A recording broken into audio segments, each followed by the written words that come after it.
السلام علیکم 10 کلاس، کیسے ہیں بیٹا؟ امید ہے آپ سب خیریت سے ہوں گے۔ جی بیٹا، جو آج ہم سبق پڑھیں گے وہ ہے پرستان کی شہزادی۔ ٹھیک ہے، پرستان کی شہزادی سبق پڑھنے سے پہلے جو ہے ہم سب سے پہلے اس کے مصنف کے بارے میں پڑھ لیتے ہیں۔ اس کے مصنف جو ہیں وہ اشرف صبوحی ہیں، جو 1905 میں پیدا ہوئے اور 1990 میں انہوں نے وفات پائی۔ اشرف صبوحی کا اصل نام ولی اشرف اور قلمی نام اشرف صبوحی تھا۔ قلمی نام یعنی ان کا پین نیم، ان کا تخلص، جس نام سے وہ اپنی تحریریں لکھا کرتے تھے۔ دلی میں پیدا ہوئے، گھر پر ہی ابتدائی تعلیم ہوئی اور 1922 میں جو ہے اینگلو عربک ہائی اسکول دلی سے میٹرک کا امتحان پاس کیا۔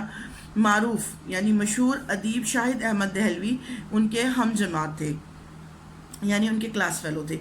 اشرف صبوحی محکمہ ڈاک و تار میں ملازم رہے، بعد میں آل انڈیا ریڈیو سے جو ہے وہ وابستہ ہو گئے، یعنی وہاں پر کام کرنے لگے، اس سے تعلق جوڑ لیا۔ قیام پاکستان کے بعد لاہور آ گئے اور 1965 میں ملازمت سے سبکدوش ہو گئے، یعنی فارغ ہو گئے اور ہمدرد دوا خانہ کے شعبہ مطبوعات سے وابستگی اختیار کر لی۔ اشرف صبوحی ایک صاحب طرز ادیب تھے، ٹھیک ہے، اور اردو زبان خصوصاً دلی کے مختلف طبقوں کی بول چال اور وہاں کے روزمرہ محاورے پر پوری گرفت رکھتے تھے۔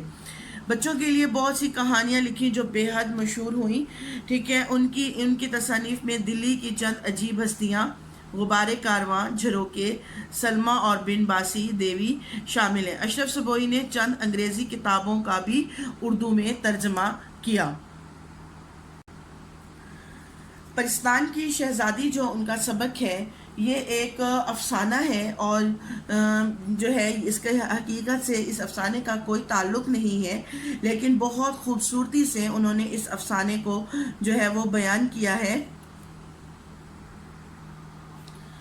اس تخیلاتی کہانی میں جو ہے وہ بہت ہی خوبصورت انداز میں اشرف صبوحی نے جو ہے وہ ہمیں یہ سبق دیتے ہیں کہ انسان ہمیشہ اپنے آپ سے غافل جو ہے اس کو نہیں رہنا چاہیے۔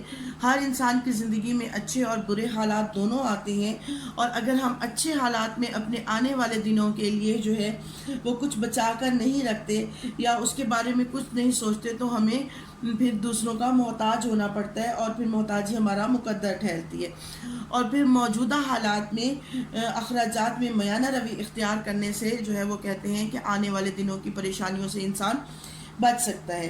اگر کوئی فی الحال خوشحال انسان جو ہے وہ اپنی خوشحالی کے دنوں میں اپنے مستقبل کے لیے یا آنے والے دنوں کے لیے کچھ نہیں بچا کر رکھتا تو وہ اب بہت بڑا نقصان اٹھاتا ہے۔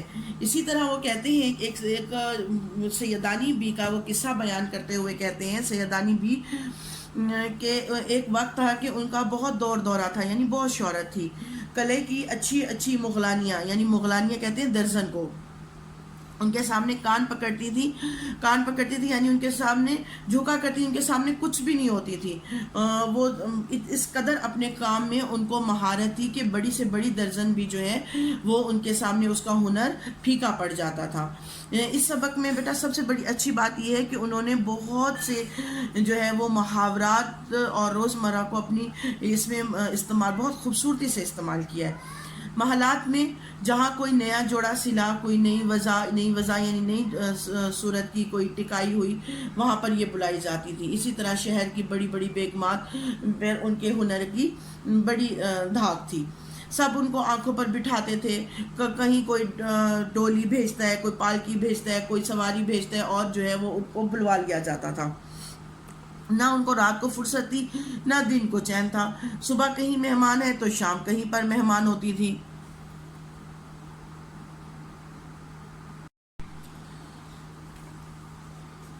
ٹھیک ہے، بڑھاپا آیا تو ہاتھ پاؤں جو ہے وہ کام جواب دے گئے، کام نہیں ہوتا تھا ان سے، آنکھیں دھدلا گئیں یعنی نظر کمزور پڑ گئی۔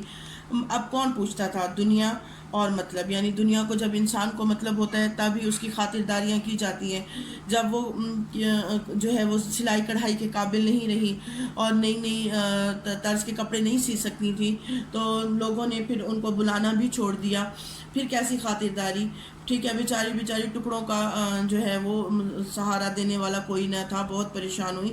تو پڑوس میں ایک میر صاحب رہتے تھے، ان کی بیوی کو ان پر ترس آ گیا اور انہوں نے اسے اپنے پاس رکھ لیا۔ سنا ہے یہ نہایت شریف گھرانے کی بیٹی تھی۔ مرہٹہ گردی میں، یعنی جو مرہٹوں نے ظلم کیا اس میں ان کا خاندان تباہ ہو گیا۔ برس دن کی بیاہی بیوہ ہو گئی، یعنی ابھی چند ہی سال ہوئے تھے ان کی شادی کو تو وہ بیوہ ہو گئی۔ اس زمانے میں دوسری شادی کرنا بڑا عیب سمجھا جاتا تھا، یعنی برائی سمجھی جاتی تھی، اچھی بات نہ سمجھی جاتی تھی۔ مغلانی کا پیشہ اختیار کیا، یعنی درجن کا لوگوں کے کپڑے سینے کا پیشہ اختیار کیا، اور اپنی ہنرمندی کی بدولت جو ہے وہ بیوگی بہت آرام سے گزار دی۔ جوانی تو عزت آبرو سے کٹ گئی، خوب پیسہ کمایا، ہزاروں روپے انعام بھی لیے، مگر دل کی اتنی حاتم تھی کہ جو کمایا وہ خرچ کر دیا، اپنے بڑھاپے کے لیے کچھ نہ بچا کر رکھا۔ ٹھیک ہے، سیدانی بی بی جوانی بھر اسی غلط فہمی کا شکار رہی کہ جیسے اب میری زندگی گزر رہی ہے اسی طرح میری زندگی ہمیشہ گزرتی رہے گی۔ بڑھاپے نے، یہاں تک کہ بڑھاپے نے آ کر جو ہے وہ دستک دی، طاقتیں دغا دے گئیں، دھوکہ دے گئیں، آنکھیں کھلی تو پیار دوسروں کے سہارے پر زندگی کے جو ہے وہ دن پورے کرنے پڑے۔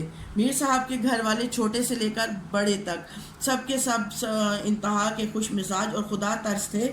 ہر ایک سیدانی بی کو خدا کا بھیجا ہوا مہمان سمجھ کر ان کے سامنے بچھا جاتا تھا، بہت عزت کرتا تھا۔ سیدانی بی 2-4 دن تو ذرا غمگین اور شرمندہ سی رہی، پھر ان کا بھی دل کھل گیا، یعنی خوش ہو گیا، وہاں گھل مل کر رہنے لگی، اس طرح رہنے لگی جیسے اس کنبے کے، اس خاندان کا وہ حصہ ہو۔ ہاتھ کانپتے تھے، نگاہ موٹی ہو گئی تھی، سوئی کا ناکا یعنی سوراخ بھی مشکل سے سوجتا تھا، یعنی دکھائی دیتا تھا، لیکن ساری عمر کیونکہ محنت کر کے کھایا تھا اس وجہ سے وہ مفت کی روٹیاں بیٹھ کے نہیں کھانا چاہتی تھی۔ انہوں نے پھر مختلف قسم کے کام اپنے ذمہ لے لیے، جن میں صبح وہ بچوں کو قرآن پاک پڑھاتی، نماز کے بعد نصیحتیں کرتی، دوپہر کو سینا پرونا اور کاڑھنا سکھاتی بچیوں کو، شام ہوتی تو باورچی خانے میں جا کر کھانے پکانے کی ترکیبیں بتاتی، عشاء کی نماز سے فارغ ہو کر بڑے مزے کی کہانیاں سناتی، اور کہانیاں بھی ان کی ایسی ہوتی تھی کہ بچے تو کیا بڑے بھی بڑے شوق سے سنتے تھے۔ میر صاحب اور ان کی بیوی دونوں بہت خوش تھے کہ سیدانی بی کو جو ہے وہ اللہ تعالیٰ نے ان کی بچوں کی تربیت کے لیے بھیج دیا ہے۔ ایسی شریف، نماز روزے کی پابند، ہنرمند استانی صرف روٹیوں پر کہاں میسر رہتی ہے، اور بچے بھی ان کے ایسے گرویدہ ہوئے، ایسے عاشق ہوئے، ان سے ایسے محبت کرنے والے بنے کہ وہ دن رات سیدانی بی کے پاس بیٹھے رہتے تھے۔ مشہور تھا کہ سیدانی بی پرستان سے ہو کر آئی ہیں، اور وہاں کے بادشاہ نے انہیں اپنی بیٹی کا جہیز تانکنے کے لیے بلایا تھا، اور وہاں پر بڑے بڑے تماشے دیکھ آئی ہیں۔ گھر والوں کو یہ خبر تھی، لیکن کبھی ان کے دل میں نہیں آیا کہ سیدانی بی سے پوچھتے تو صحیح کہ کیا واقعی وہ سچ مچ ہو کے آئی ہیں یا صرف ایک فرضی بات ہے۔ تو ہوا یوں کہ ایک دن سردیوں کی رات تھی، اور دلانوں پر یعنی بڑے کمروں میں پردے پڑے ہوئے تھے، چھوٹے بچے لحافوں میں دبکے پڑے تھے، اور بڑے لڑکے اور لڑکیاں انگیٹھیوں کے چاروں طرف جو ہے بیٹھے کہانی سن رہے تھے۔ اتنے میں میر صاحب کی بیوی نماز وظیفے سے فارغ ہو کر آ گئیں۔ اتفاق سے کہانی بھی انڈا شہزادی کی تھی، اور جب ذکر آیا کانڑے دیو کا تو شہزادی پر جو نظر پڑی تو سوتی ہوئی پلنگ سمیت اٹھا کر لے گئے، تو کہنے لگی سیدانی بھی، یہ جو لوگ کہتے ہیں کہ تمہیں بھی پرستان کے بادشاہ کا کوئی آدمی پرستان لے گیا تھا تو تم وہاں سے تم نے انعام اور اکرام لائی تھی، کیا یہ سچ ہے؟ سیدانی: ہاں بیوی، ہے تو سچ، بلکہ میں کئی دفعہ جنوں اور پریوں نے مجھے بلایا۔ میر صاحب کی بیوی: ہوئی، اور تم بے دھڑک چلی گئی؟ بے دھڑک یعنی بغیر کسی ڈر کے؟ تو سیدانی کو بتانے لگی، انہوں نے پھر اپنی آپ بیتی سنائی، اپنی کہانی سنائی کہ پہلی دفعہ تو وہ مجھے دھوکے سے لے گئے تھے، راستے میں مجھ پر راز کھلا تو بتھیری یعنی بہت بتھیری، ڈری اور روئی، لیکن کیا کیا، دل کو مضبوط کر لیا اور اللہ کا نام لے کر چلی گئی۔ ٹھیک ہے، لیکن وہ واقعی وہاں میری بہت خاطر مدارت ہوئی۔ میر صاحب کی بیوی نے پوچھا، کچھ تو صحیح بوا، میرا تو پتا پھٹا جا رہا ہے، یعنی میرا تو ڈر کے مارے میرا دل ہول رہا ہے، صورت دیکھنے سے ہی جان نکل جاتی۔ سیدانی: نہیں بھی، یہ سب کہنے کی باتیں ہیں، ڈر کی باتوں سے ڈر لگا کرتا ہے، لیکن جب ڈر سامنے آ جاتا ہے تو پھر وہ کہتے ہیں کہ انسان جو ہے اس کو پھر برداشت کرنے کی طاقت بھی اللہ تعالیٰ دیتا ہے۔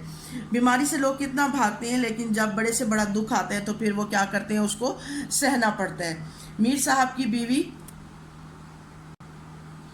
میر صاحب کی بیوی: میں تو پھر بھی کہوں گی کہ تم کو شاباش ہے کہ تم وہاں پر چلی گئی، ٹھیک ہے. اور پھر پوچھنے لگی کہ پرستان کیسا ملک ہے، وہاں پر تم نے کیا کیا دیکھا.